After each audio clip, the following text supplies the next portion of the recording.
Quem estiver aí fora, se quiser assistir,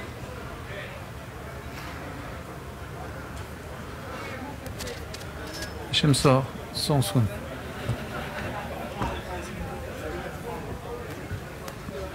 É pá, senta-se.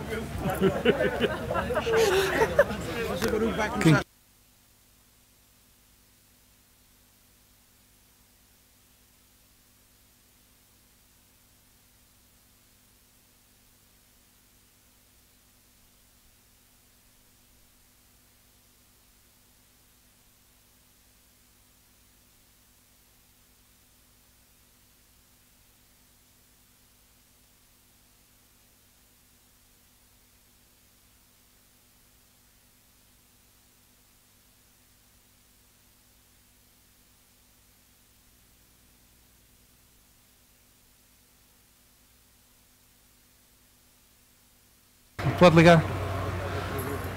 Boa tarde a todos. Eu pedi a quem está lá fora que queira entrar, faça favor. Se quiser conversar, queira se afastar. E vou pedir aqui ao Sr. Presidente da Câmara. Vamos dar aqui início à sessão.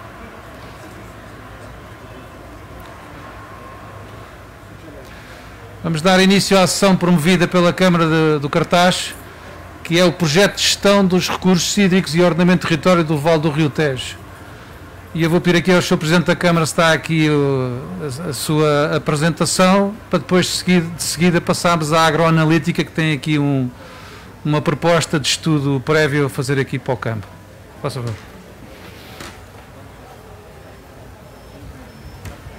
Bom, então uma boa tarde a todos, cumprimentar e agradecer esta parceria para podermos estar aqui naquela que é a maior feira agrícola do nosso país, na Agroglobal, a apresentarmos matérias onde somos parceiros, em que entendemos e encaramos as parcerias, como há pouco aqui finalizou o painel anterior, com o sentido da responsabilidade de procurarmos ter resultados.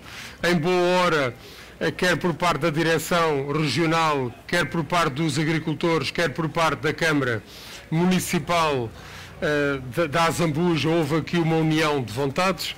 Também sabemos que este território de intervenção vai estender-se ao município de Santarém, com quem também temos conversado sobre esta matéria, e este projeto, ele próprio encara aquilo que são os maiores desafios hoje do ponto de vista dos territórios agrícolas, territórios que queremos altamente produtivos, e também penso que também entronca naquilo que são os desafios das alterações climáticas, e se observarmos as verbas para o PRR, dentro das verbas disponíveis, cerca de 47% tem a ver direta ou indiretamente com aquilo que tem a ver com os processos de alteração, das alterações climáticas. Infelizmente, e amanhã temos cá o Sr. Primeiro-Ministro, e teremos a oportunidade, com certeza, de falar sobre estas matérias, e acho que também devemos de alertar sempre para aquilo que nos preocupa, ao nível das verbas que tenham a ver com o Plano Nacional de Regadio, com aquilo que tem a ver com as barragens que também necessitamos, e é um tema muito caro ao meu querido amigo Luís Chiabra. Acho que vamos ter que aí fazer um lobby forte, porque grande parte dos problemas que temos aqui para gerir, porventura, com a barragem do Alvite, em boa parte seriam resolvidos, mas transmitir que da parte da Câmara Municipal do Cartaz, da parte dos autarcas, há esta sensibilidade, a esta necessidade de uma boa gestão de recursos hídricos. Felizmente hoje o Tejo é mais discutido, e aqui acho que também temos que dar mérito ao engenheiro Frois da Lagoa Alva, que de alguma maneira, com um projeto bastante arrojado, independentemente do juízo de valor que cada um possa fazer, independentemente daquilo que venha a ditar o conjunto de estudos que é feito, a verdade é que foi uma entidade privada a colocar na ordem do dia a discussão do nosso rio, que sendo o elemento mais estruturante da nossa região, sendo o curso de água maior da Península Ibérica, temos vivido, e aqui faço também o nosso meia-culpa, autarquias, temos vivido um pouco de costas para o rio. E, portanto, mérito a quem teve essa ideia arrojada, tão arrojada que pôs toda a gente a discutir o rio. Novamente aqueles que há muitos anos o discutem, mas acho que a nível nacional o impacto do projeto foi de tal ordem que hoje toda a gente discute Tejo e, felizmente, o Ministério da Agricultura viabilizou uma verba para os necessários estudos, volto a dizer, independentemente das considerações que tenhamos ou opiniões, se essa é a melhor via ou não para o nosso rio. Muito obrigado aos promotores e com toda a certeza que vai ser aqui uma sessão bem animada, certeza com muita interação, que é uma matéria que nos diz muito. Muito obrigado.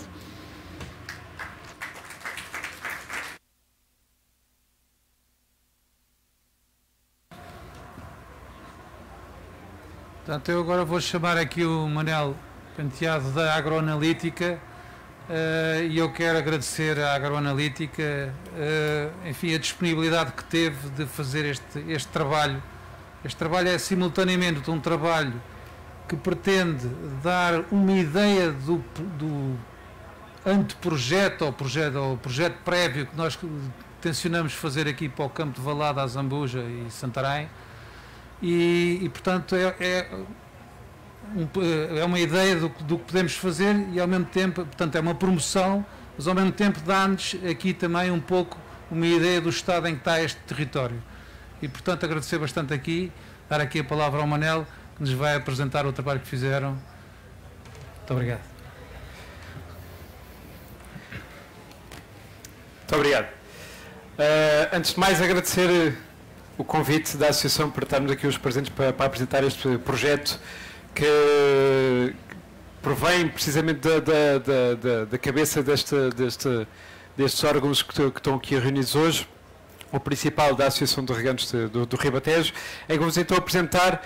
Eu quero já, antes de mais, mostrar-vos que tudo aquilo que eu vou apresentar hoje não passa só por qual é que é o estado atual, mas também por, ao mesmo tempo, mostrar-vos qual é que é a nossa proposta de alteração. Ou seja, tudo aquilo que nós apresentamos como sendo o estado atual e que deveria ser, ou que poderia ser melhorado, é também a nossa proposta de melhoria. E sendo assim, hoje vamos apresentar então, aqui na AgroGlobal, desde já é quase como um renovar de energias, ao fim de quase 2 anos estarmos aqui outra vez presentes. Ninguém estava, já estávamos todos cansados de estar em casa sem poder falar um bocadinho. Hoje estamos aqui ao fim de 2 anos para apresentar mais uma vez estes projetos que tanto nos aliciam dentro do âmbito agrícola. Então hoje estou aqui para apresentar o projeto de gestão de recursos hídricos e ordenamento de território do Vale do Rio Tejo. Antes de mais, muito importante frisar sempre os promotores iniciais, este projeto associa a Associação de Agricultores do Ribatejo, a Câmara Municipal de Santarém, do Cartaz e da Azambuja, e a APAV, que é a Organização de Produtores Agrícolas do Vale do Tejo. É sempre importante falar de quem é que são os promotores, porque é aqui que reside as cabeças estão a promover esta iniciativa. Comecemos então qual é que é o problema e qual é que é, na nossa perspectiva, a solução para este problema. Este problema passa por um canal da Azambuja, é um canal que começa praticamente em Santarém e vem desaguar na Azambuja, é denominado como Canal da Azambuja ou vulgarmente como Vala da Azambuja, encontra-se então degradado pela falta de manutenção de gestão credível do Estado. A nossa solução passa então pela requalificação deste canal, que permitirá a garantia da eficiência e competitividade agrícola de uma forma sustentada e adaptada, mantendo a preservação ambiental e territorial como objetivos centrais do projeto.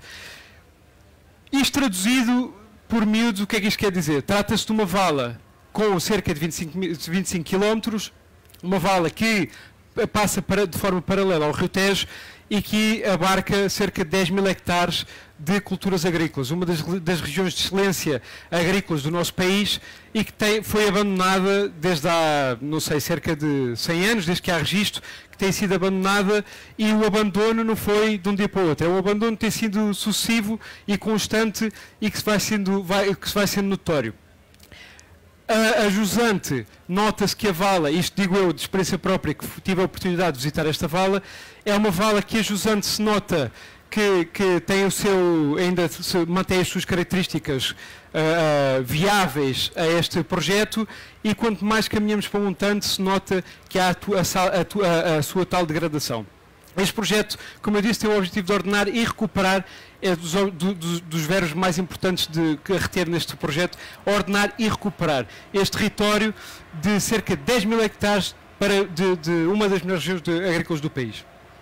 Estas imagens eu vou mostrando aqui ao longo do projeto o que é que nós vamos vendo. Vamos vendo imagens da Vala da Azambuja, o seu melhor e o seu pior. Isto é uma das imagens do seu melhor, à parte aqui do Palácio da Rainha, que era um palácio que dava apoio à exploração da Vala da Azambuja, que hoje em dia espelha a realidade de toda esta vala. Está completamente ao abandono, degradado e por explorar em sua plenitude. Localização e enquadramento histórico. Dos registros que nós tivemos oportunidade de poder folhear, nós temos então a ideia de que há registros de trabalhos durante o reinado de João V, ou seja, esta vala tem pelo menos a idade do reinado de João V. A partir daí, Marquês de Pombal, que, como nós todos sabemos, tinha todo um planeamento de ordenamento de território muito bem estruturado na sua cabeça, pensou como objetivo tornar esta vala numa importante via comercial. Isto porquê? Uma vala paralela ao Rio Tejo, não tinha tanta influência das suas curvas e do seu longo caminho que nós conhecemos ali desde a Azambuja até Santarém. Era uma vala facilmente circulável pelos barcos e com correntes muito mais tranquilas. E daí aparecer esta vala como uma importante via comercial. Em 1843 há registros de que foi diligenciado que o canal se tornasse navegável durante todo o ano como carreira diária de passageiros e, infelizmente, e por outro lado, felizmente, aparece então a Revolução Industrial, em que aparecem os caminhos de ferros que nos levariam ao abandono deste canal. E este canal só é abandonado por uma razão, porque este canal primariamente só tinha como objetivo este tal transporte de passageiros de um lado para o outro, desde a Azambuja até Santarém. Então, desde essa altura, poucas intervenções de manutenção foram registadas. E estamos a falar quando foram construídos os caminhos de ferro. Como eu vos estava a dizer, os objetivos deste canal, primariamente, o objetivo deste canal era meramente circulação. Deixa-me só aqui beber um bocadinho de água. Era meramente circulação. Tínhamos então uma via de 25 km ótima para a circulação de barcos, em que levava pessoas desde a Azambuja até ao Vale de Santarém.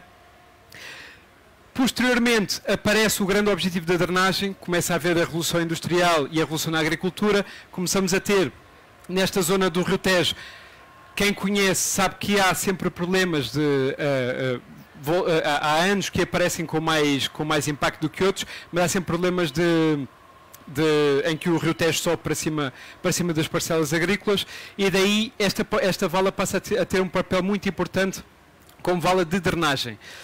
E há uma ligação com valas, pequenas valas ramificantes desta vala principal, e desde aí começa a haver então este papel de drenagem. Perde-se o papel de circulação e passa a ganhar um papel primário de drenagem. E depois, posteriormente, com o surgimento do regadio, primariamente com a parte do arroz, com a cultura do arroz, tinha um papel muito importante na parte do regadio. Hoje em dia já é produzido tomate, milho e há também a cultura da vinha, nesta região dos tais 10 mil hectares entre o Rio Tejo e este canal da Azambuja. E hoje em dia também temos então a presença de grandes codelarias e ganadarias nacionais presentes nesta região. Então temos três principais vetores: circulação, drenagem e regadio. Perde-se da circulação, percebe-se fundamentalmente porquê. Faz sentido que o comboio venha substituir esta via de circulação, mas não quer dizer que se perca o lado turístico e também o lado da conservação ambiental. Mas, por outro lado, temos dois pilares muito importantes, essencialmente para os agricultores: a parte da drenagem e a parte do regadio. Essencialmente essencialmente pelo aquilo que o Rio Tejo representa nas suas marés e nas inundações que provoca, e não só na parte da drenagem, mas também no regadio, pela parte em que o regadio traz à agricultura novos potenciais de produtividade, e estes potenciais de produtividade conseguem-se então com água, e esta água é essencial deste canal, e já vos passo a explicar porquê. Há mais marés que marinheiros. Ponho isto como forma de trocadilho, porque há mais marés que marinheiros quer dizer que quando há mais marés que marinheiros, quer dizer que há sempre uma segunda oportunidade. E uma segunda oportunidade é uma segunda oportunidade para este canal que está a ser abandonado e que nós podemos recuperar. E porquê mais marés que marinheiros também neste caso? Porque as marés têm um papel fundamental neste canal. Qual é que é o papel fundamental que tem? É que este canal apresenta variações de marés de 3,5 metros, 4 metros de cíclicos durante o dia. E quando nós temos variações de 4 metros numa área de 10 mil hectares, com uma orografia muito plana, isto quer dizer que nós conseguimos trazer a água desde o nível do rio até ao nível em que nós conseguimos bombear esta água para cada uma das nossas parcelas. Isto só com a força da maré. Podemos evitar a bombagem mecânica, poupamos energia elétrica, poupamos gasóleos, poupamos essencialmente custos para a produção agrícola. E nós estamos completamente a ignorar este fator. E a utilização da energia gratuita, que é esta parte que eu estava a dizer, que é basicamente nós passamos a estar completamente dependentes de um fator natural, que é a maré, mas esta maré oscila 4 vezes por dia. Há duas praias-mares e há 2 marés vazias. Portanto, nós 4 vezes por dia temos a oportunidade de não só vazar as nossas valas secundárias, como enchê-las. E com isto ganhamos independência. Porquê independência?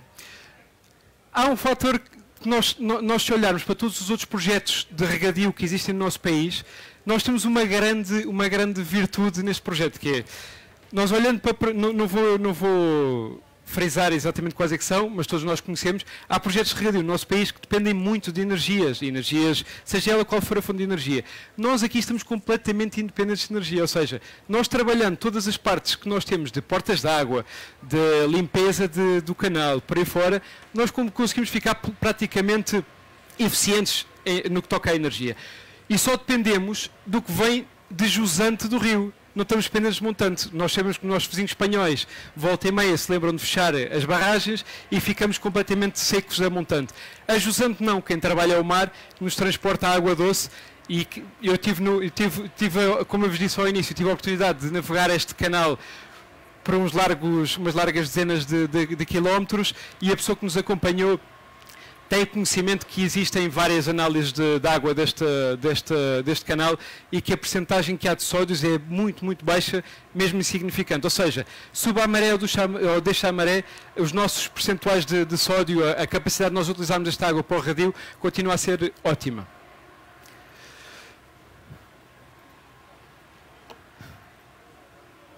Ui, dá para puxar para trás? Mais um? Ok, obrigado. E com isto, como eu vos disse, que eu tive a oportunidade de navegar este canal de jusante para montante, nós tivemos a possibilidade de, neste curto espaço da vala, de identificar diversos problemas. Um deles, a falta de gestão e manutenção de equipamentos. Isto é possível observar no terreno e também nos contam os locais que nos dizem que são pescadores desde que nasceram e que há 40 anos que não navegavam aquele canal e que não conhecem ninguém que navega aquele canal, que não há ninguém por ali, por aquelas bandas.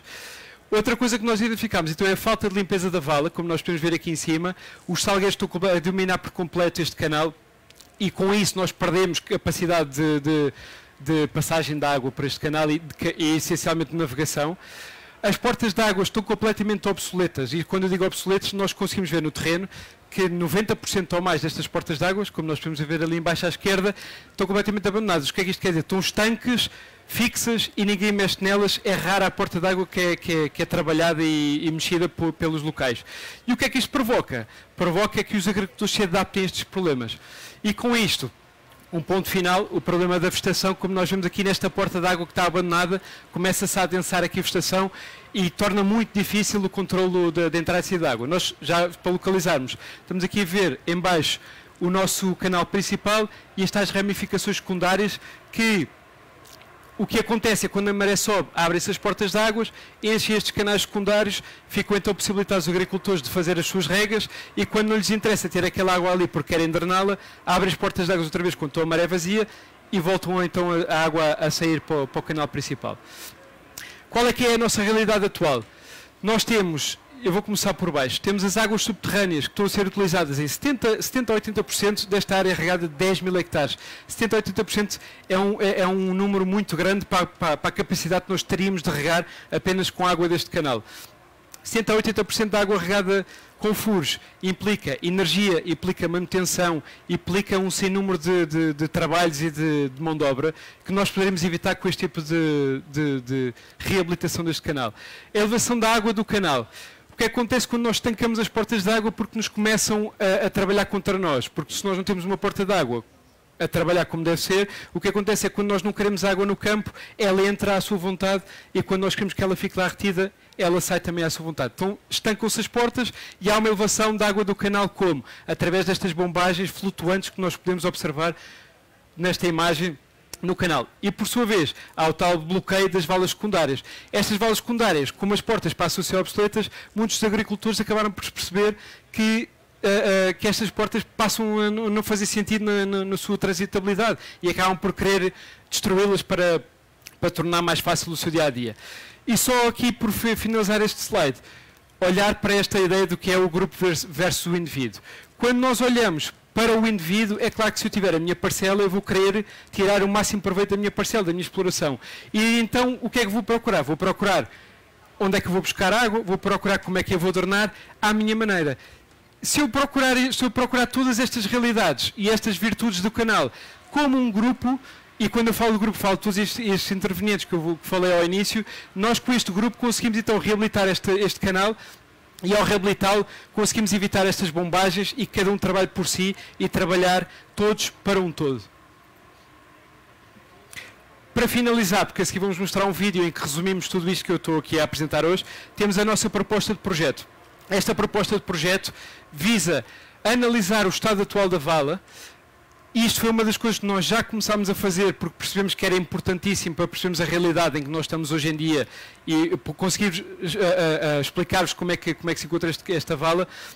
Visa então analisar este estado atual da vala, elaborando um estudo de perfil de elevação dos níveis de assoreamento. Nós conseguimos, com as tecnologias que hoje em dia temos disponíveis, já conseguimos perceber de ponta a ponta e de margem a margem qual é que é a profundidade deste canal e qual é que é a massa de água que passa dentro deste canal, e aí conseguimos perceber também onde é que nós temos de retificar, onde é que temos de fazer assoreamentos, tirar estas areias que estão depositadas por aí fora. Identificar e avaliar os estados das infraestruturas hidráulicas, e quando falo das infraestruturas hidráulicas, falo de tudo isto que vos apresentei até agora, portas de água, as bombagens que nós temos presentes, tudo o que é que pode ser reabilitado e como é que nós podemos converter isto em autossuficiência e em eficiência da utilização de energia para cada um dos agricultores. Definir as zonas com maior urgência de limpeza e desmatação, isto basicamente são as margens todas do canal, desde Jusante até Montante, viu-se que mais ou menos precisavam, umas mais, outras menos, precisavam de ser desmatadas e de ser tratadas para que houvesse uma boa circulação da água e que os agricultores consigam explorar esta água, e ajudar a repensar o ordenamento do território como ferramenta de modernização da região. E quando falamos neste último ponto, falamos também de todas as outras potencialidades que tem este projeto. Nós, com este projeto, ao reabilitarmos este canal, conseguimos ter não só a parte agrícola, que hoje, nesta feira, onde nos inserimos neste segmento, olhamos muito para a parte agrícola. Mas a verdade é que isto, para todos os municípios que circundam este canal, tem um grande aproveitamento, não só a nível turístico, como de circulação, como trazer os turistas todos que vão para Lisboa, trazê-los um bocadinho para esta realidade que é, não fica nada atrás, e, acima de tudo, desenvolver a região para que possamos ganhar todos, como eu vos disse há pouco, não olharmos todos para cada um por si só, olharmos para isto como um todo e ganhamos com isso. Eu penso que é o último slide, é assim, e vamos agora, peço só mais 3, 4 minutos para vermos um vídeo que eu acho que é importante vermos a promoção deste projeto.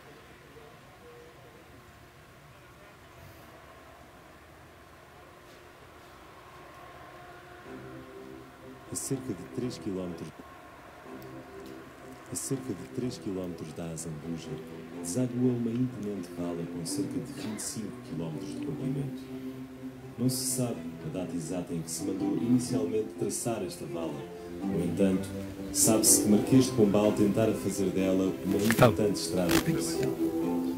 Mais tarde, em 1843, ficou diligenciado que a vala se tornasse navegável em todas as estações do ano, em toda a sua extensão, com uma carreira diária para passageiros. E assim aconteceu, mas por um prazo relativamente curto, dado que a abertura do caminho de ferro provocou o progressivo abandono da circulação fluvial, o que levou a que tanto o canal como o palacete que servia de apoio à navegação da vala fossem progressivamente esquecidos e abandonados.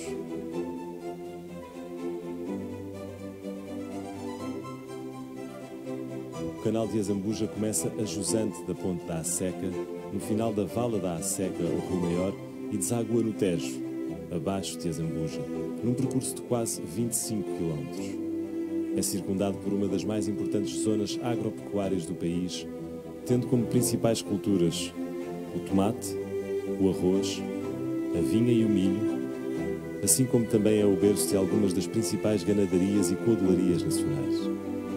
O canal foi construído com o principal objetivo de enxugo dos campos, com portas de água a impedir a entrada de água das marés. Posteriormente, com o desenvolvimento do regadio, inicialmente para a cultura do arroz, o sistema exigente passou também a servir como importante fonte de abastecimento de água para a rega, que, para além dos afluentes diretos, aproveitava as marés do Tejo para encher algumas das valas do campo, que passavam assim a ter a dupla função de drenar ou regar, conforme a época do ano. Contudo, hoje em dia, por falta de manutenção nas últimas décadas e por não existir uma entidade responsável, são raras as infraestruturas hidráulicas que funcionam corretamente, o que faz com que o sistema não seja eficaz nem para drenar, nem para regar. Por essa razão, progressivamente a maioria dos agricultores começaram a optar pela exploração das águas subterrâneas, através de furos particulares associados a um elevado custo energético. Como consequência da inutilidade das valas para rega, o sistema de drenagem atual também tem vindo a ser progressivamente destruído. É urgente a requalificação e otimização do património existente para dar resposta a uma agricultura moderna e exigente. Por esta razão, o projeto de gestão dos recursos hídricos e ordenamento do território do Vale do Rio Tejo propõe-se a analisar o estado atual da vala, elaborando estudos de perfil de elevação e níveis de assoreamento, identificar e avaliar o estado das infraestruturas hidráulicas, definir zonas com maior urgência de limpeza e desmatação, assim como ajudar a repensar o ordenamento de território como ferramenta de modernização da região. O projeto tem como objetivo ordenar e recuperar este território de mais de 10 mil hectares de uma das melhores zonas agrícolas do país, degradado pela falta de manutenção ou gestão credível do Estado há vários anos. Sendo a preservação ambiental e territorial um dos objetivos centrais do projeto, há que ter a consciência que é absolutamente essencial garantir a eficiência e competitividade da atividade agrícola de uma forma sustentada e adaptada, assim como ajudar a promover o potencial turístico às portas de Lisboa, que está por explorar há décadas. Só com um ordenamento do território e uma governança transparente e responsável, o objetivo poderá ser atingido. Os agricultores estão dispostos a assumir a gestão do território, direitos e obrigações, mas só juntos com autarquias, empresas responsáveis pela gestão das águas, entidades com proximidade e intervenção direta no terreno, poderão ter condições para assumir esta grande missão. O projeto de gestão dos recursos hídricos e ordenamento do território do Vale do Rio Tejo vai fazer toda a diferença, projetando o futuro, respeitando o passado.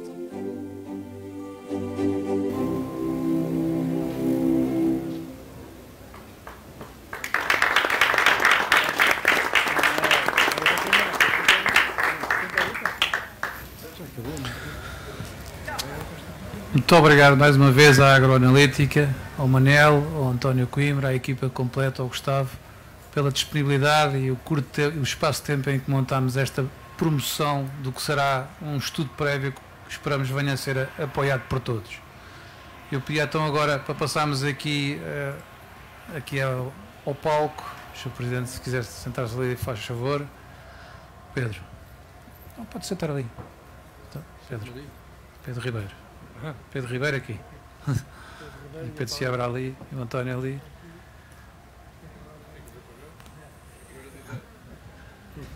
Vamos então passar aqui à sessão Eu sei que, antes de mais, quero pedir desculpa por me terem aqui outra vez, mas eu vi substituir o vice-presidente da Câmara Municipal da Azambuja e atual candidato, Silvino Lúcio, que está presente em espírito porque, em termos de agenda, teve aqui uma situação de agendamento que impossibilitou estar aqui a esta hora. Mas a Câmara da Azambuja tem estado desde a primeira hora a apoiar uma iniciativa que já tem 2 ou 3 anos, que começou ali pela APAV a começar um projeto com o apoio da Câmara do Cartaxo e da Câmara da Azambuja, e depois, posteriormente, aqui há um ano e meio, com a Associação de Agricultores, enfim, alargámos o horizonte, entendemos que as questões das barreiras, enfim, das estruturas ou da dimensão das limitações de território de câmaras, enfim, devíamos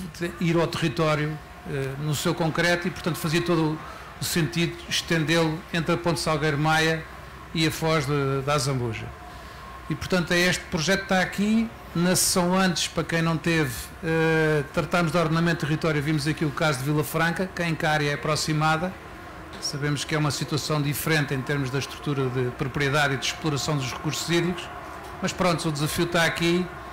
Eu só dava aqui um toque em relação mas depois, durante o tema, vamos ser falados. Este campo não está abandonado há 100 anos. Este campo teve administração e teve a hidráulica do Tejo, portanto, em que o sistema todo funcionava, era fiscalizado. A partir do momento em que deixou de haver a hidráulica do Tejo e entramos em várias entidades que passaram a estar, enfim, com a responsabilidade da gestão, é que a situação se foi deteriorando, chegando aos dias de hoje. A zona continua a ser extremamente produtiva e rica, mas não sabemos até que ponto é que, e numa altura em que se fala de agricultura de precisão, e desculpa lá esta pequena introdução, mas é para ajudar, falamos em precisão, e precisão é o quê? Tirar o melhor partido de cada metro quadrado, de cada litro de água gasto. E nós sabemos, quem vive aqui, quem anda pelo campo e quem viu este filme aqui da Vala, sabemos perfeitamente que as terras mais baixas junto à Vala estão prejudicadas pela má drenagem e, portanto, não estamos a ser tão eficientes como poderíamos, apesar de continuarmos a ser uma terra rica, e há aqui uma série de desafios em mão.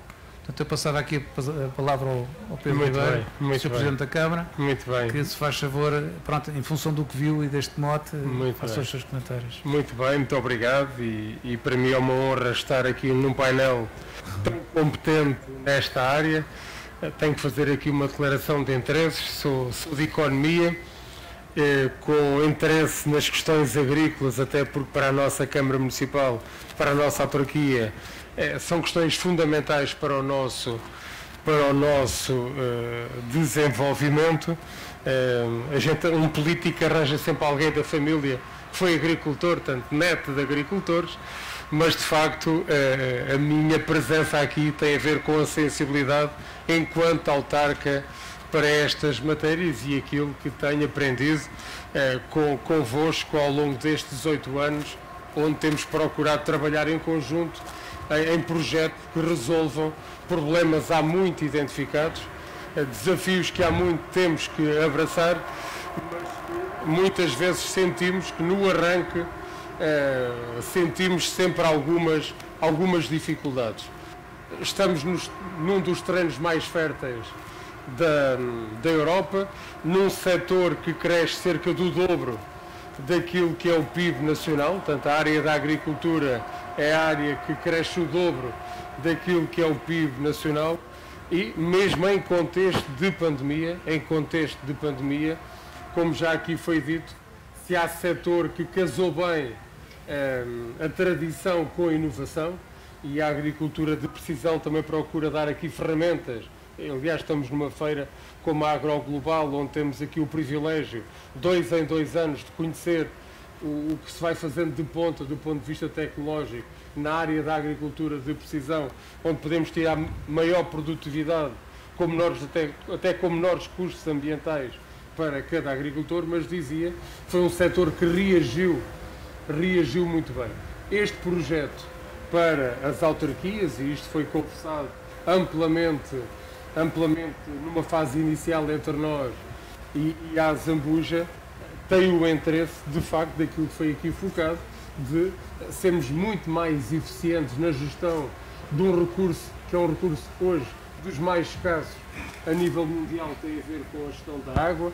Como há pouco falei na nota introdutória, as alterações climáticas hoje colocam-nos a todos desafios que eu não sei se estamos todos despertos.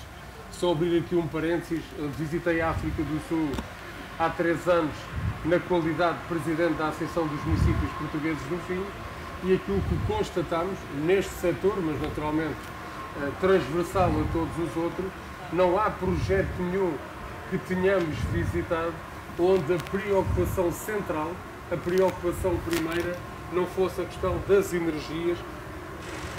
Presidente, não se importa.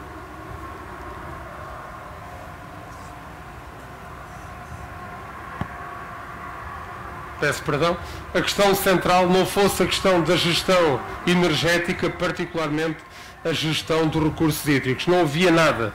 Aliás, há pouco falou-se aqui em turismo, e para termos esta noção, aquele país tinha perdido em 2 anos mais de 50% dos turistas por questões de gestão de recursos hídricos. E, portanto, enquanto entidades públicas, entendemos como uma primeira responsabilidade, por um lado, estar ao lado dos agricultores e, naturalmente, colocar os fundos que temos, as relações institucionais que temos, para criar aqui o lobby. Muitas vezes o lobby tem uma carga negativa, não penso nada assim.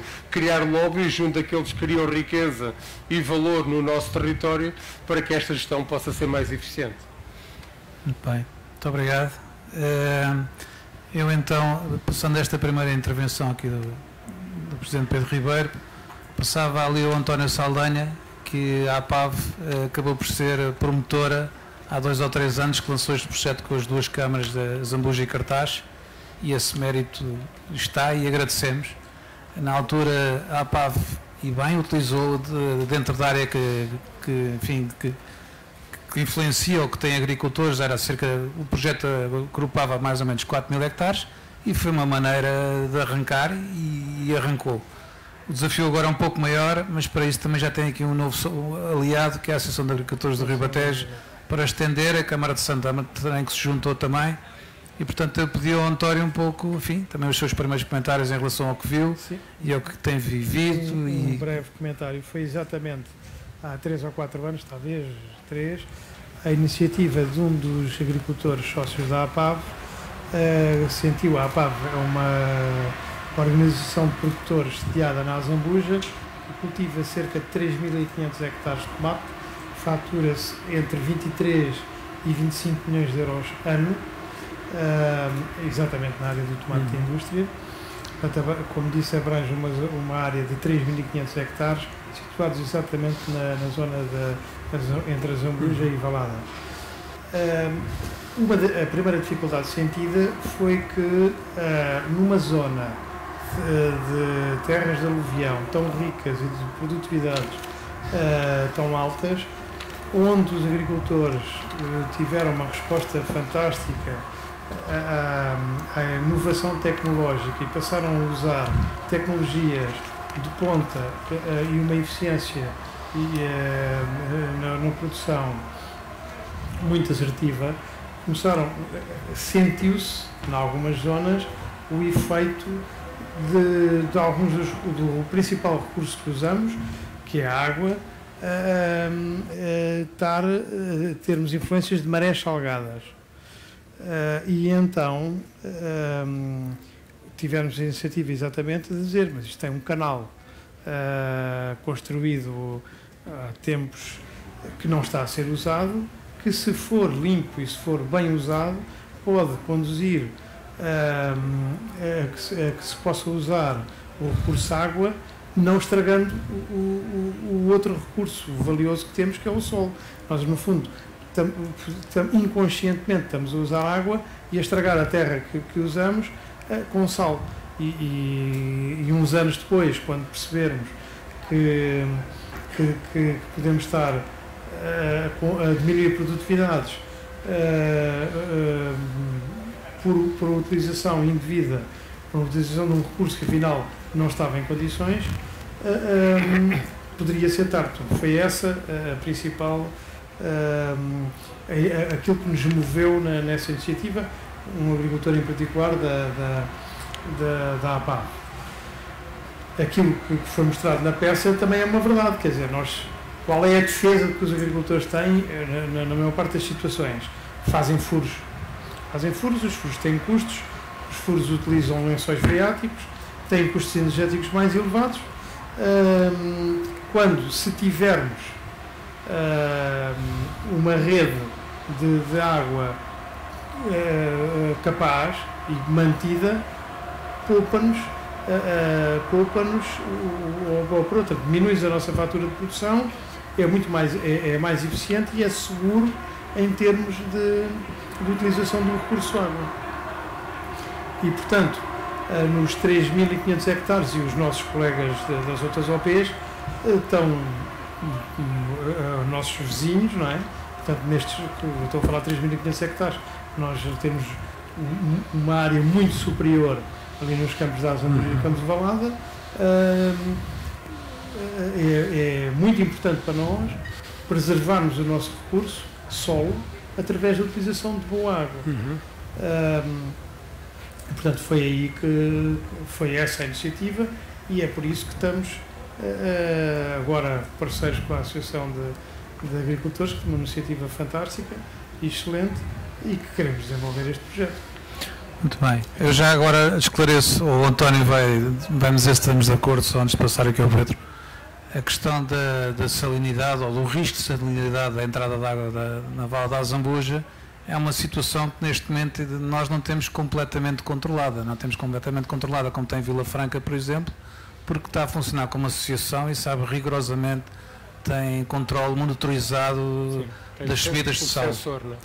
Tem sensores, tem controle, tem gestão ao dia, ao minuto, etc. E as ameaças vieram da tal situação em que o Tejo se encontra, em que não tem, portanto, a partir do momento em que houve os problemas que está a haver no Tejo, então nessa altura a ameaça está latente, se bem que este ano, por exemplo, não houve, apesar até agora, e tivemos caudais fortes em junho e julho, até meio de agosto não havia fenómenos de salinidade visíveis ou detectáveis em Vila Franca, o que não quer dizer que não estejam a acontecer agora, só que isto acaba por ser um bocadinho totoloto. Se isto tem sido em 15 de julho, obviamente tinha consequências gravíssimas para as searas. O risco a partir de 1 grama, não é? A partir dessa definição, que os agricultores, há quem rega em Espanha, já ouvi falar com 3 e 4 gramas, porque quem tem que regar mesmo, entre morrer do mal ou morrer da cura, enfim, arrisca uma cura que a prazo traz problemas, e é esse descontrole ambiental, esse descontrole de ordenamento que nos leva a estar aqui hoje a tentar lutar isso. Obviamente o tema do Tejo não vamos falar hoje, porque já o falámos em outros fóruns, sabemos que tudo isto, qualquer projeto que passe pelo Tejo, primeiro temos que pôr ordem no Tejo, e a gente depois já falaremos só um minuto em relação a isso, em relação à visita do nosso Primeiro-Ministro amanhã e ao desafio que o Presidente Pedro Ribeiro lançou aqui há 2 anos quando esteve aqui. Aqui há 2 anos, aliás, na última Agroglobal aqui virtual. Eu passava aqui agora ao meu irmão Pedro Seabra, que é agricultor, é meu irmão, esteve na origem, esteve na fundação da Associação de Agricultores do Ribatejo, que com muita honra hoje presido, e o Pedro tem um conhecimento muito profundo do que é o campo, do que é regar em Valada, e que são todos estes problemas que aqui falamos. E, portanto, e mesmo em relação à evolução histórica e experiências de vida que já teve ao longo das últimas décadas, eu pedi ao Pedro se nos podia aqui resumir um bocadinho os seus comentários do que viu, do que ouviu e também daquilo que vê, da sua experiência de vida em Valada.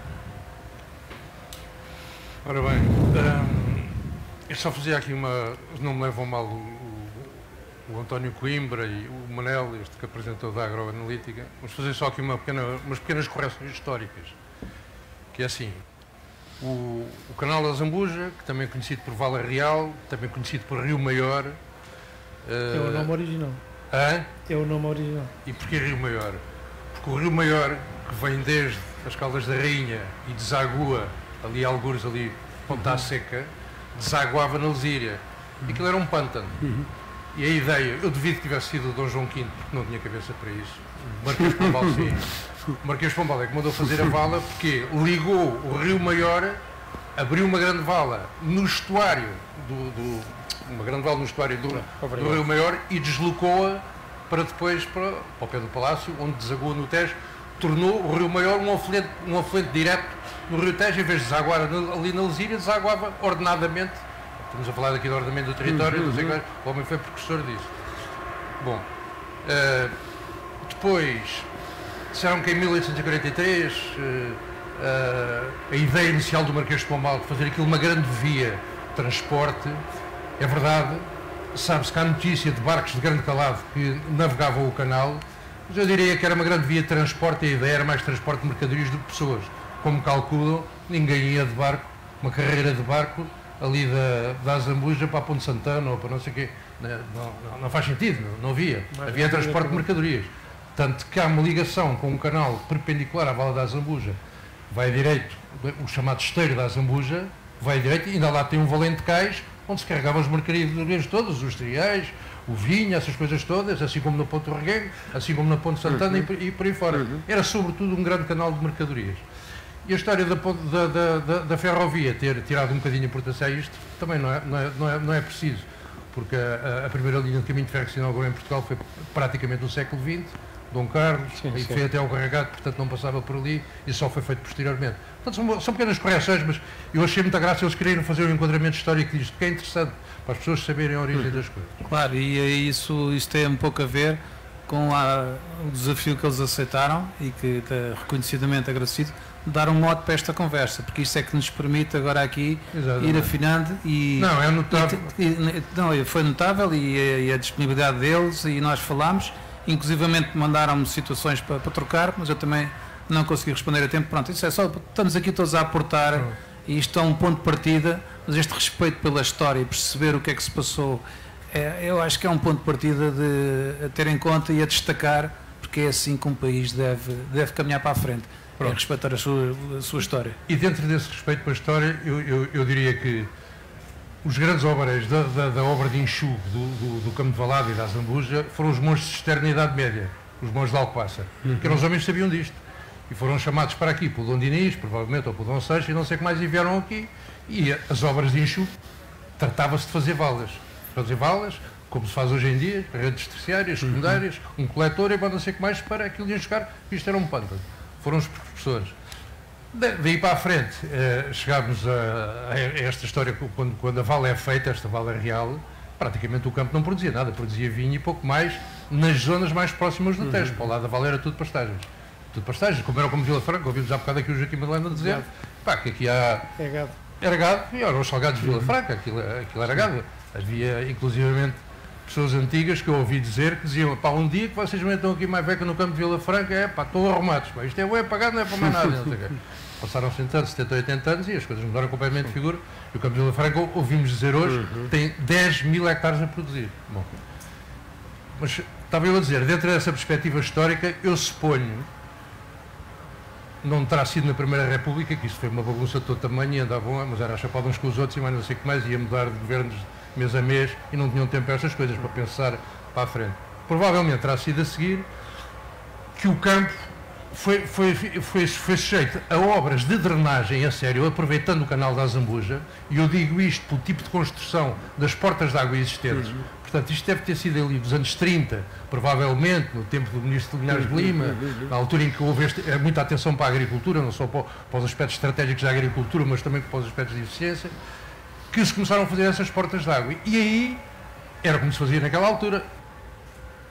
O nosso professor Salazar dizia como é que era e executava-se e fazia-se. E fazia-se de uma maneira muito simples. Fazer aquilo que na Idade Média se tinha feito. Rede primária, secundária, terciária, executar para o canal da Azambuja, portas de água, portas de maré, quando é para drenar, abrem-se quando a maré está baixa, quando é para encher, não interessava, porque não se fazia regadio. Regadio é uma coisa que é recente. Tem o milho híbrido no campo da Azambuja, é de 1960, ou coisa que valha, portanto tem meio dúzia de anos. Milho, que havia era vinhas e umas culturas de sequeiro, uns trigos e umas coisas, e umas, não sei quê, umas luzernas, que era uma cultura que havia muito, mas tudo sequeiro, não se regava coisa nenhuma. Portanto, aquilo fundamentalmente estava desenhado desde a Idade Média para drenar. Ponto. Mas, como a vala é paralela ao Tejo, fazia-se uma coisa que era uma coisa que implicava que houvesse autoridade para manter isso. Era chamada as valas travessas, que eram o quê? Valas que atravessavam transversalmente o campo, paralelas à vala da Zambuja, onde recebiam essas redes, que depois transportavam para as valas secundárias que iam dar diretamente às portas de água. Recebiam as águas todas. O que é que acontecia? Só com muita autoridade é que se consegue manter um sistema destes a funcionar. Porque se eu tenho uma vala, tenho uma propriedade que confina com a do António, e que o canal de drenagem está aqui, eu estou ajusante, o António está montando, se eu não limpo a minha vala, o António está sempre encharcado. Claro. Portanto, tem que haver uma solidariedade muito grande. E como não existe, e na prática isto funcionava com a autoridade. A autoridade chamava-se Direção Hidráulica do Tejo, que limpava as valas, ou mandava limpar, reparava as portas de água, onde as portas de água estavam variadas para as marés não entrar quando queriam, e era assim que as coisas funcionavam. E funcionavam bem. Funcionavam bem, havia inclusivamente organismos, o nosso pai fez parte de coisas dessas, que tinha a ver com o enxugo. Eram comissões que as pessoas eram convidadas para representar a região, sobretudo em alturas de crise, cheias, particulares, que davam a volta aos diques de noite, a cavalo, normalmente, e não sei o que mais, para ver se havia alguma ruptura nos diques, mas não sei o que mais, fosse preciso reparar e não sei o que mais, e eram voluntários que faziam isso, porque não havia estas coisas que há agora, como é que se chama, as proteções civis, essas coisas, não havia coisas nenhuma, era preciso prevenir, porque remediar não havia remédio, não é? Sim. O que é que aconteceu? A certa altura, quando começa a haver o regadio, as pessoas, a necessidade de aguçar o engenho, começam-se a servir, tecnicamente ao contrário, mas por força das circunstâncias, servir dos canais de drenagem para pô-los a funcionar ao contrário, a meter água dentro das valas.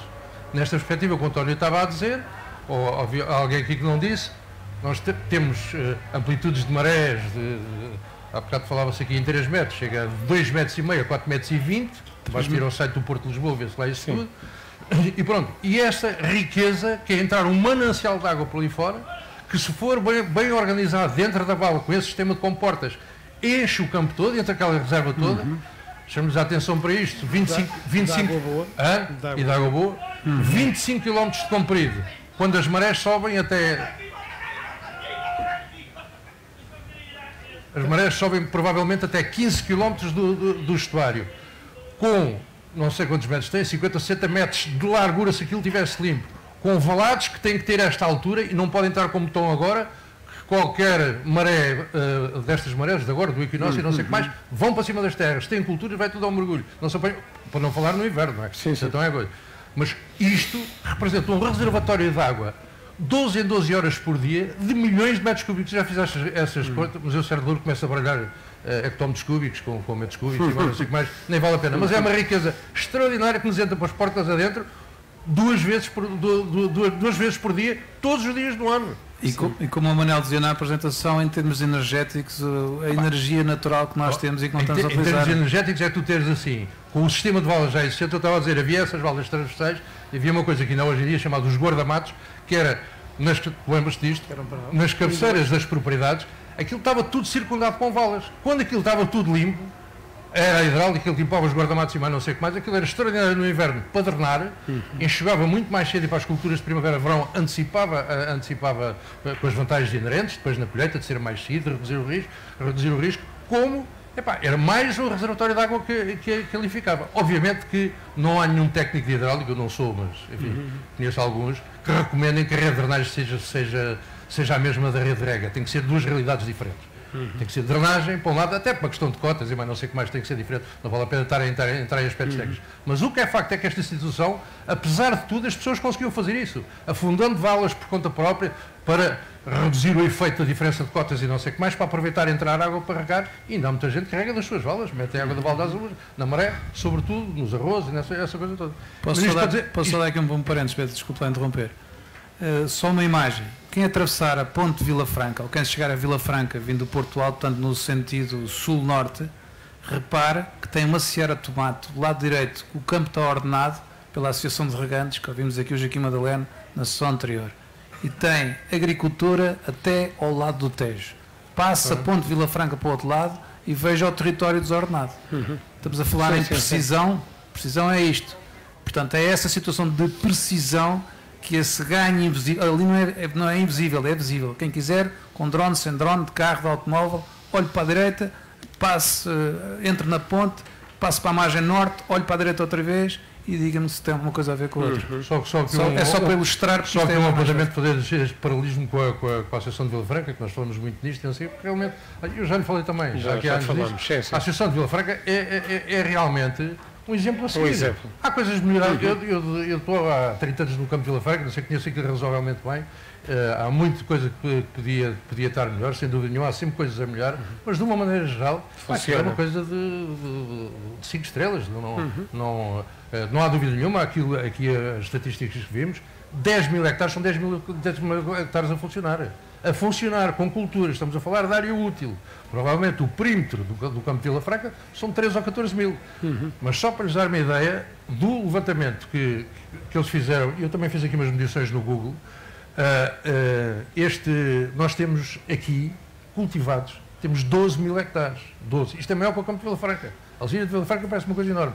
E para chamar a atenção de uma coisa, na margem direita da Vala da Azambuja, entre a Vale e a linha de caminho de ferro do norte, que é a extrema norte ali do campo de Alzira, onde depois começa ali a Chardeca, estamos a falar de 3 mil hectares, que aquilo é um pântano. E as pessoas continuam a cultivar aquilo, vão plantar tomate em junho, porque as terras são cheias de água, não drenam, claro. Porque a água passa por cima e mais não sei essas coisas todas, mas continuam a fazer 3 mil hectares na margem direita. E se alargarmos isto para outra situação, que eu conheço razoavelmente bem, que é subir Vila Nova da Rainha, que é onde acaba este projeto. Este projeto está ali, é coincide mais ou menos com os limites dos concelhos. O Concelho da Zambuja, subirmos para Várzea de Vila Nova da Rainha acima, onde são os aluviões da Ribeira Dota e da Ribeira da Alenquer, estamos a falar de 2.500 hectares que desaguam no Tejo, são afluentes no Tejo, confluem ali em Vila Nova da Rainha e saem por uma porta d'água do Tejo. Eu rego a 5 km da porta d'água por gravidade, por gerir a porta. Por gerir a porta. Sim. Sabe o que aconteceu? Essa de cima devia ser do tempo do Dr. João V, uma porta de água enorme que lá está. Este ano caiu para dentro do Tejo. Caiu, velha, e aquela coisa toda, não sei mais. Você sabe o que é que arranjou, não sabe? Imagino. Pois, imagino. Mas é assim, e é assim que se passa no campo de Valada há 50 anos. Sim, é verdade. Porque nas décadas 30, 40, 50 e mais não sei o que mais, aquilo funcionava. Havia autoridade, havia guarda-rios para zelar para conservação, para proteção, para essas coisas todas. E as pessoas eram, quer se queiram, quer não, eram obrigadas a comportar-se como qualquer projeto hidroagrícola tem que ser um projeto conjunto. Não é? Muito bem. Pedro, eu agradeço. Estendeu-se aqui um bocadinho, mas isto é a história e a gente está aqui todos estamos aqui a beber todos desta situação, da experiência do António, do Pedro e aqui o Presidente Pedro Ribeiro também. Eu peço desculpa que temos aqui um deputado connosco e eu agora que peço desculpa que isto das máscaras e queria cumprimentá-lo. Muito obrigado. O João Moura está aqui, muito obrigado também por aqui assistir à nossa sessão. Muito bem, então o que eu diria era o seguinte: estas sessões tentaram ser transmitidas em streaming, estas sessões estão gravadas, está aqui um conhecimento. Eu agora vou passar a uma segunda ronda e final, porque a tarde já vai longa, e para quem teve coragem está aqui connosco, e não vou ser provocador, porque não estou a ser provocador consigo, estou simplesmente a constatar um facto. Sim. É assim. Há bocado, na outra sessão, disse isto: proximidade, temos, história, temos, é evidente, precisão, inovação, centros, toda a política que nos tem sido, enfim, dita e proclamada, tem muito mérito, mas, meus senhores, se temos o campo no estado em que o temos, dá que pensar como é que se fala de tanta inovação e tanta precisão. Vamos ser precisos e eficientes a tratar do nosso património, que não temos sido. E depois há a tal questão da governabilidade que o Pedro falou aqui, e que é o desafio: como é que se governa isto? Alguém tem que mandar. Exatamente. Quem é o responsável? Pronto, e agora eu só deixar daqui duas pistas. Uma é isto que o Pedro disse, a subida da Val da Azambuja. Os combros viram o filme que foi passado aqui, na Val da Azambuja. Não sei combros. Portanto, o problema neste momento está tapado pela vegetação. Não se vê. Sim.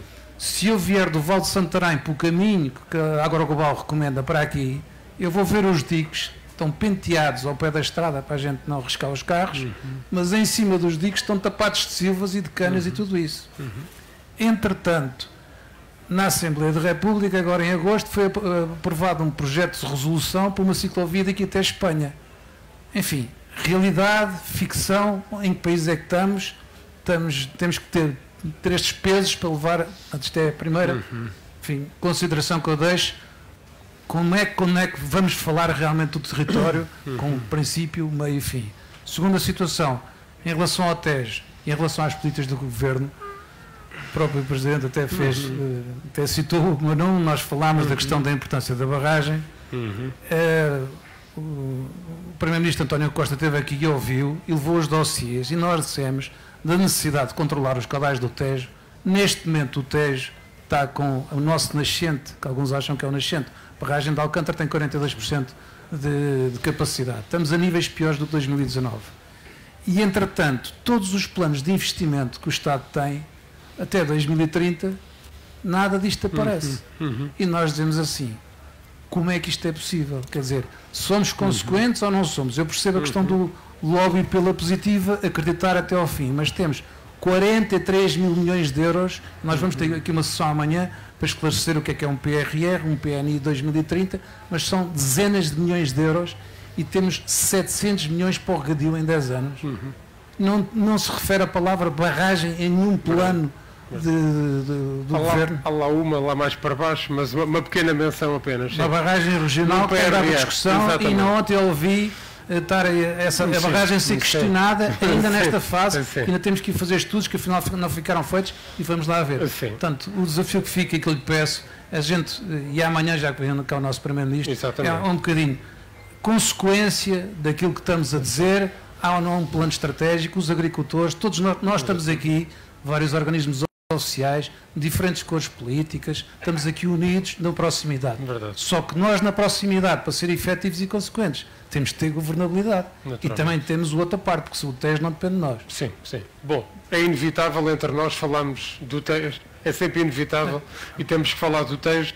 No ano passado, na oportunidade que tive para intervir, socorri-me dos seus apontamentos e foquei muito a minha intervenção, de facto, na gestão do nosso rio, e facultei toda a documentação que me endereçou, quer à Sra. Ministra da Agricultura, quer ao gabinete do Sr. Primeiro-Ministro. Essa primeira questão acho que é inaceitável. Eu não tenho um termo meigo para quando reparamos num plano de recuperação e resiliência, e volto a sublinhar com a importância que tem o setor agrícola para a nossa economia, para o ordenamento do território, para a sustentabilidade ambiental. E como dizia um amigo meu com alguma graça, um ex-colega meu do banco, eu estive na banca de investimento lá do meu banco, e eu lembro-me, na década de 90 só financiávamos empresas tecnológicas e na altura estava na moda, empresas faziam disquetes. Hoje vou a esses parques e tem tudo ervas mais altas que as ruas do Cartaz. Mas batatas, cebolas, vinho, toda a gente continua a consumir, e portanto a agricultura é naturalmente um setor de futuro, e até com as mudanças de hábitos alimentares em países de grande população, como é o exemplo da China, a mudança da dieta faz com que a pressão ainda seja maior sobre este setor. Eu julgo que amanhã temos aqui uma grande oportunidade. Portanto, o Sr. Primeiro-Ministro estará cá entre as 10 e o meio-dia, já o contactei no sentido de podermos ter um momento para conversarmos diretamente em relação a estas matérias, porque aquilo que aqui falamos é que a água entra, Espanha está a cumprir a Convenção de Albufeira, portanto não nos podemos queixar que os espanhóis não estejam a maior parte do tempo a cumprir com aquilo que têm a mandar para o Tejo, e nós não temos a capacidade de reter e desfrutar dessa água, seja para a agricultura, seja para a área do turismo, e aqui abrindo aqui um parênteses, em que hoje a área do enoturismo é o primeiro fator para trazer turistas a Portugal. Portanto, hoje vinho e gastronomia, portanto, estamos a falar de agricultura, é a primeira razão, há 4 anos a esta parte, nos inquéritos feitos para a Organização Mundial do Turismo, são estes fatores que são os primeiros a atrair turistas para Portugal, e se a porta de entrada principal em Portugal é Lisboa, a nossa região, a meia hora, 45 minutos de Lisboa, tem tudo para oferecer, e no que isso acrescenta valor ao nosso território, porque o enoturismo há muito que deixou de ser apenas vinho e provas de vinho harmonizadas com gastronomia. Há todo o mundo da agricultura, das compotas, do mel, dos enchidos, do pão, que gravita à volta, mais os desportos náuticos, mais o equestre, e estamos a falar de gente com bom poder de compra. Fecho parênteses. Portanto, tem que haver sensibilidade para estas questões, e uma barragem que está há séculos, perdoe-me a expressão, prevista, tem que se tornar uma realidade, e esta bazuca tem que servir para o sistema produtivo e numa agricultura que, volto a dizer, só cresce o dobro do resto da economia nacional, mesmo com todas as dificuldades que tem um país periférico como o nosso, nos canais de distribuição e com os custos de contexto que isso transporta. As questões do território, o seu irmão disse tudo. Acho que há aqui uma questão da autoridade. Eu lembro-me, há pouco tempo foi feito um estudo sobre o nosso território. Nós temos 30 e tal mapas no país, divididos por cada região. Tanto cada área e cada setor do Estado tem um mapa territorial. Não há uma harmonização na organização do Estado no território. Isto faz com que existam muitas zonas cinzentas e muita terra de ninguém. E nós sentimos, quando se acaba com a figura do guarda-rios, quem zela pelo nosso território. Eu vou-vos dar um exemplo. Ao fim de semana fazem uma denúncia porque há gente a cometer excessos numa mota de água no Tejo e a pôr pessoas em perigo. Esta esfera entronca em tanta gente, né? Liga-se à GNR que não tem o barco, ou seja, tem que estar à espera, enquanto espera por um barco para ir fiscalizar, as pessoas já estão em Lisboa, em casa, não é? Portanto, há aqui uma terra de ninguém. Permita-me só dizer isto. Nós temos um país regionalizado. Está regionalizado da pior maneira, e está regionalizado da pior maneira pelo menos desde 79. Que nós temos 5 CCDRs, que até há bem pouco tempo eram de nomeação. Eu pergunto aqui, alguém sabe, tirando o senhor deputado, alguém sabe quem é presidente da CCDR Lisboa e Val do Tejo? Alguém sabe quem é o presidente da CCDR Alentejo? São pessoas que gerem milhões de euros, não são sufragadas democraticamente. Portanto, o nosso país tem 5 CCDRs, não é? As 2 regiões autónomas, essas até por questões de autonomia, com um processo de descentralização e desconcentração de competências naturalmente mais avançados, porque são ilhas, não é? Mas aqui a questão era muito simples de resolver, é perguntarmos às pessoas se preferiam que o Presidente da Câmara fosse nomeado pelo Governo, ou agora o Presidente da CCDR é nomeado indiretamente pelos Presidentes da Câmara, numa negociata que foi feita entre o PS e o PSD, que nem houve grande liberdade para apresentar outras alternativas, e as coisas têm que ser ditas como elas são, ou se preferíamos votá-lo, escrutiná-lo. Gente que gera milhões. Ouvimos muitas vezes na surdina ministros a queixarem-se que o Presidente do CCDR tem mais autonomia, tem mais dinheiro para gerir, atropela muitas vezes diferentes ministérios com a dificuldade de articular. Eu estava aqui a olhar para um amigo meu que está ali, não vale a pena dizer o nome, que isto está a passar em streaming, está com um problema na sua propriedade há imenso tempo, com a inércia de uma administração que nós não votamos, que nós não podemos sufragar. E, portanto, não pode haver terra de ninguém. Para haver autoridade não pode haver zonas cinzentas. Eu sou profundamente regionalista. Acho que as delegações de competências e a proximidade e pessoas que são escrutinadas normalmente mexem-se muito mais porque têm que prestar contas aos nossos concidadãos. Portanto, eu subscrevo tudo o que disse o seu irmão, que é um problema que tem dificuldade em ser resolvido enquanto vivermos aqui nesta mistura de competências com muita zona cinzenta, uma coisa muito portuguesa em que toda a gente vai dizendo, eles não resolvem. Este eles tem um nome. Pedro, desculpa lá, só aqui uma pequena intervenção. Você, o que diz, toda a gente sabe o que é e sabe o poder das CCDRs e não sei o que mais, e o que empatam uma data de coisas, complicam e tudo isso. Agora, vamos nos reportar ao que estamos aqui a falar. O modelo de Vila Franca de Xira, o modelo, chamar as coisas por nome, o modelo do professor Salazar era assim.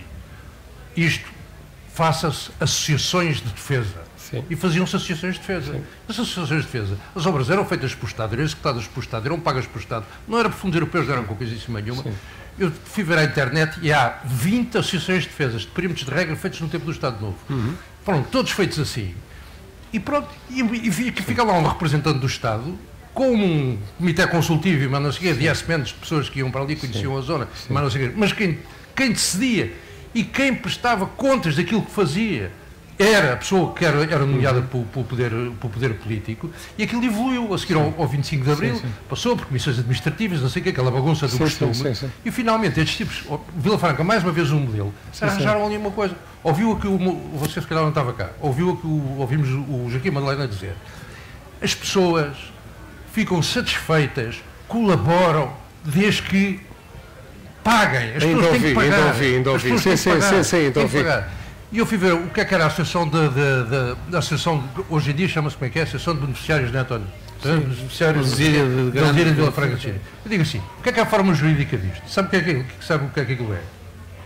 Chama-se associação. Mas não é uma associação. É uma cooperativa, em termos práticos. Não é cooperativa nenhuma, mas isso é que é importante, porque isso é que é preciso saber. Sim. Para a governança daquilo, saber assim, como é que se tomam aqui decisões? Sim. Quem é responsável por Mas eles não é cada associado um voto. Ouça, aquilo é assim, não. Assim que aquilo funciona. Aquilo é uma sociedade de uma pessoa coletiva de direito público, não é direito privado. Sim, eu sei essa parte. Aquilo tem um CAI, tem um CAI, aquilo tem estatutos, aquilo tem ação toda, simplesmente é direito público. O que isto significa? Significa que os representantes são nomeados pelos agricultores, que são os sócios, se quiser, os acionistas, ou o que for, simplesmente, contrariamente a uma coisa de direito privado. Uma coisa de direito privado existe para quê? Para ganhar dinheiro, como é lógico, fazer uma operação de negócio e ganhar dinheiro. Ali não.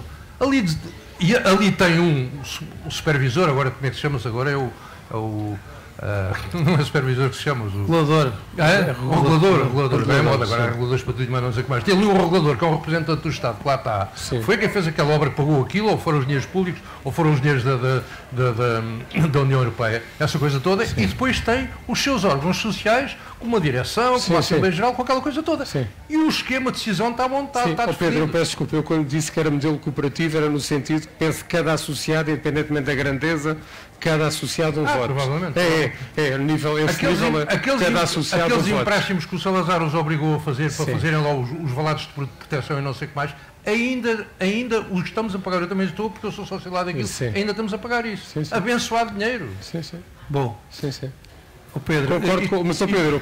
Aliás, está aqui assim, é preciso definir o modelo e deixem-se destes organismos todos virem falar em juntas de agricultores e essas coisas todas, mais, que é um emaranhado de leis e de um bruxedo que ninguém consegue sair daqui. Porque ninguém sabe a quem compete o quê.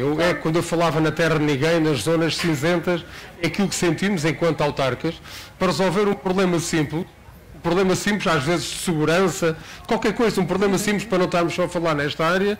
É isso, é uma terra de ninguém, uma terra cinzenta, onde a entidade deles já entra muitas vezes, ou demasiadas vezes. Posso só introduzir as últimas comunicações e depois o Pedro Ribeiro. Esta sessão é promovida pela Câmara do Cartaxa, que nós agradecemos. Parceiros. Estamos aqui parceiros, e é tão bom podermos conversar estas coisas desta maneira. Eu ia só deixar aqui duas reflexões. E pronto, uma parte para os agricultores e para o Pedro, enfim, agricultor de Valada, para o António com a associação que tem, para o Pedro também é dirigente associativo, que é, falámos aqui há pouco, inclusivamente aqui o vice-diretor regional falou de um projeto, alguns para tomar, que eu agora não consigo pôr em pé o nome, não me lembro, mas de um perímetro de 400 hectares feito, infraestruturado, que os agricultores não lhe querem pegar. Há 20 anos. Pronto, há 20 anos. Fecha a obra, neste momento tem custos de manutenção e ninguém lhe quer pegar. Isto passa-se aqui a 70, 80 km ou 90. Como é que isto é possível? Nós aqui, a questão e o desafio da Associação de Agricultores e da APAV e do Pedro Seabra e de Valada e de todos nós, diz aqui, os agricultores dizem assim, deem-nos a responsabilidade, deem-nos o poder e cobrem-nos o serviço. Cobrem-nos, queremos obra feita. Portanto, a questão é, acredita ao Pedro primeiro, ou acredita ao Gonçalo, o António responde primeiro, acreditas que os agricultores aqui de Valada, de Campo de Valada, a Zambuja, Santarém, vão ser sensíveis a isto, vão estar dispostos, como se dizia aqui, a pagar 10 euros por hectare para ter segurança no campo? Não é pedir à autarquia. Há bocado estavam aí 2 senhores da GNR, até para lhes dizer como é que estas coisas são. Tivemos ali a conversa, e eles muito simpaticamente, o comandante que estava aqui, estava bem acompanhado, estávamos a falar da preocupação deles dos caminhões de 30 toneladas que passam no meio de Valada durante as alturas das produções. E nós estamos a falar que o ordenamento de território passa por isso. Segurança, aproveitamento dos caminhos rurais, sentido de escoamento da produção, tudo isso. Pronto, isto é o desafio. Mas a questão é, eu deixei, ficou aqui na outra sessão, eu disse, daqui a 2 anos estamos cá e podem-nos cobrar, e fica aqui o desafio. Vamos conseguir nós unir os agricultores e montar um processo em cima? Vamos ter que fazer o trabalho e vamos ter que os agricultores. E temos essa responsabilidade. Depois, se nós conseguimos apresentar as assinaturas, os direitos que nos têm que dar o poder para ir falar com as entidades públicas, isso é depois outro problema. Mas até lá temos que reunir esse consenso. António, achas que temos esse consenso? Achas que vão confiar em nós? Temos rendeiros, temos proprietários ausentes, presentes, temos tudo. Conseguimos. Até pelo exemplo que já temos em Vila Franca. Isto passa pelos agricultores e passa pelos proprietários. Muitas vezes os agricultores ali da zona não são proprietários, são só rendeiros. Mas são os frutuários da água e da drenagem. Portanto, tanto nessa vertente dos proprietários como na vertente dos agricultores, colhem com certeza toda a receptividade. Então vai ser, eu penso que temos um trabalho de campo para fazer em conjunto e pronto, se o lado da APAV contamos, já temos... Felizmente não temos tido até agora, e esperamos não ter tão em breve, consequências negativas da utilização de águas impróprias. Mas temos que nos precaver e temos que fazer esse trabalho agora. Pedro, 3.500 hectares, 4.000 ali para o lado da Zambuja, a nível da APAV, já é uma área considerável. Aqui entre agricultores de Valada, Val de Santarém, conseguimos reunir aí quórum, conseguimos que as pessoas se unam e que nos deem o apoio que precisamos para este projeto? Se não derem, não se queixem. Tem mais é que dar, não é? A questão é que esta obra... Você também é ali da zona e conhece isso. Isto é uma coisa tão simples. Isto não é o campo de Vila Franca. Isto trata-se de limpar valas. Limpar valas e repor o que está desde há 100 anos, está a perceber? Para funcionar. E criar uma estrutura. Porque eu não concebo obras de fomento hidroagrícola que não tenham conservação. Tem que ter conservação. Até se quanto mais enterradas também se tornam velhas e arrebentam. E essa coisa tomada, quanto mais valas a céu aberto. Mas isto é uma coisa baratíssima de fazer. Há bocado estava a ver aqui também um exemplo qualquer que trouxe aqui o diretor regional de umas coisas que é... o Presidente da Câmara de Santarém. Sim. Recuperou ali uns diques e não sei o que mais. Uma porcaria dos diques, ali o dique das zonas e menos que os diques baixinhos e não sei o que mais fez aquilo, parece uma ciclovia. 400 mil euros para aquilo, 500 mil euros.